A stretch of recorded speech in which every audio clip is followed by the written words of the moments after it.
Now from New York, Mr. Minister, thank you so much for joining us. It has been a very busy day. From your end, do you hear any talks about a possible ceasefire coming anytime soon? I am convinced the tide is turning. I am convinced the public pressure, the pressure of public opinion is mounting, and ceasefire is inevitable. Israel is losing out. They're losing the media war despite their connections. They are losing the media war. The tide is turning. What are their connections? Deep pockets. What does that mean? Well, they're very influential people. I mean, they control media. I would call that an anti-Semitic remark. Well, you see, the point is they have a lot of influence and they get a lot of coverage. Now, what has balanced that is the citizen journalist who has been reporting, sharing video clips, and that has jolted people, and that has woken up people, and people who were sitting on the fence are today speaking up.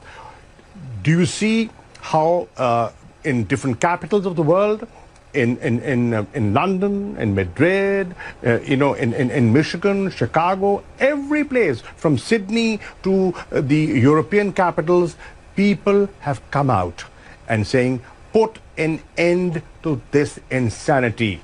They're calling for an immediate ceasefire.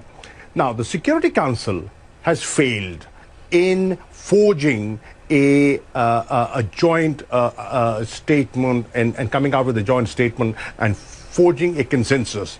The General Assembly today is giving a clear message to the Security Council. It is your prime responsibility to ensure peace and security. Please live up to the UN Charter. But, Mr. Ambassador, can we not separate the fact that there are calls for peace and for equal human rights for both sides, for Palestinians and for Israelis, without anti-Semitic talk and rhetoric? And we are seeing an increase in anti-Semitism throughout the world. Many of these protests are showing signs and images of anti-Semitism as well. Shouldn't you be condemning that? I will not justify any rocket attacks, and I cannot justify and I cannot condone the aerial bombardment that is taking place. But what about anti-Semitism?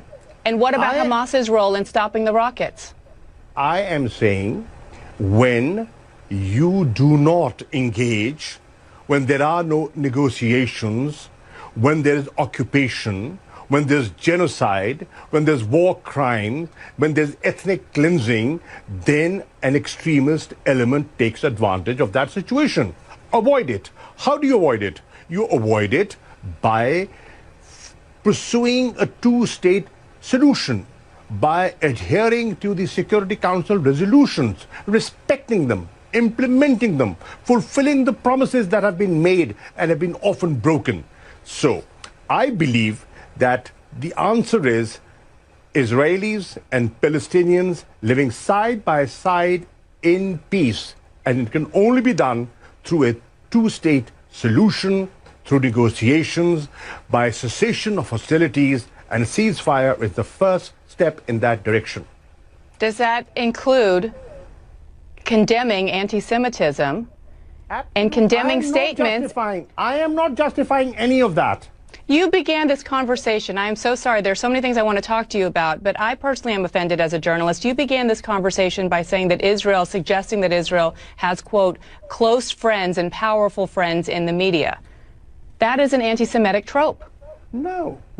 What I'm saying is the perception. Look at the perception the world has. You cannot ignore that, ma'am. But that's a wrong perception. Could be wrong, but that's the perception. Negate it. Well, negate it. By giving a balanced coverage, negate it. The onus is not on those who are being accused of things that aren't true. It's on people like you in powerful positions to say that that's wrong. Well, what we are saying, what is wrong, and I'm not shying away from that. What I'm saying is this insanity must come to an end. we must promote dialogue, we must sit and talk, and we must promote peace. Israelis and Palestinians, everybody has a right to live. They have a right to protect their children. Look at what's happening. 230 innocent people have been killed.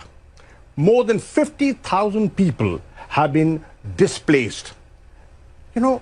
50 schools have been bombed. Hospitals have been targeted. Red Cross has been targeted. The AP office, media outlets have been targeted. And what they're saying is, okay, if you think there was Hamas presence there, why don't you have an independent investigation? Well, I believe that Israel did provide in some information and shared intelligence with the U.S. But let's go back to the other side, because there are obviously Israeli casualties as well. And I keep bringing this up because if you're going to be an honest broker, then you have to approach something like this objectively. And that doesn't seem to be the place where you're coming from. Well, I am objective, and I would want to be objective. Loss of life, I will not condone. Every life, every human life is important.